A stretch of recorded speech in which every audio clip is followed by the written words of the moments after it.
J'ai essayé par exemple de faire des progrès sur les recherches que je faisais parce que depuis en classe de 5e, j'ai commencé à faire des recherches scientifiques et ces recherches aussi m'ont poussé à découvrir aujourd'hui ce qu'on appelle le microscope optique. Bon, pour être plus clair, quand j'étais en classe de première, lorsqu'on apprenait ce qu'on appelle le microscope optique, je disais à mon professeur que un jour viendra, je vais créer un microscope optique de mon propre modèle. Alors, voilà ainsi ce microscope que j'ai fait aujourd'hui. Donc, ce microscope, je l'ai fait à base de plusieurs matériaux, c'est-à-dire des CD que j'ai pris, des lasers qui sont composés par exemple de lentilles que j'ai pris aussi pour essayer de l'améliorer, des je-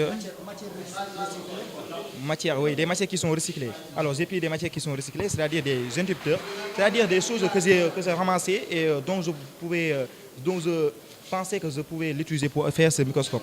Donc pour ne pas être loin, je voulais vous expliquer que Lavoisier disait que rien ne se perd, rien ne se crée, tout se transforme. C'est-à-dire, moi, je prends ces phrases-là et je les mets en physique. C'est-à-dire, rien ne se perd, rien ne se crée, tout se conserve, se consomme et se transforme.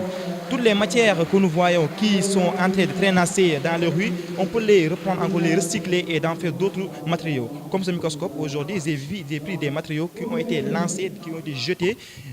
Donc, je les défalqué là-bas. Alors, je l'ai pris pour en faire ce microscope. Donc, ce microscope permet également de voir, par exemple, ce qu'on appelle les cellules, qui est une entité, qui sont des entités les plus petites, qui sont, par exemple, des bases de l'être humain.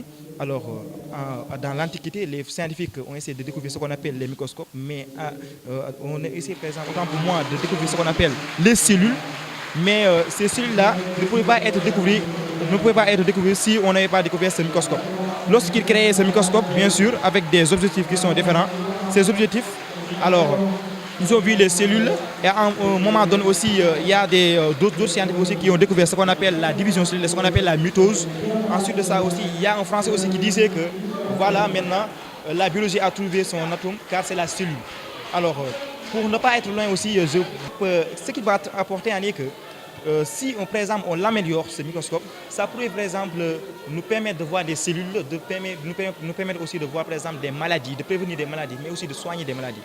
Alors, ce microscope permet aussi par exemple de promouvoir, c'est-à-dire de prévenir des choses que par exemple que les gens n'ont pas encore découvertes, parce que les cellules sont tellement nombreuses, mais il y a des cellules qu'on n'a pas encore découvertes peut-être.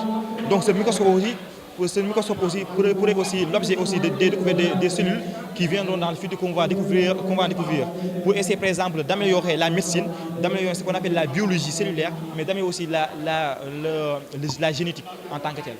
C'est pour cela.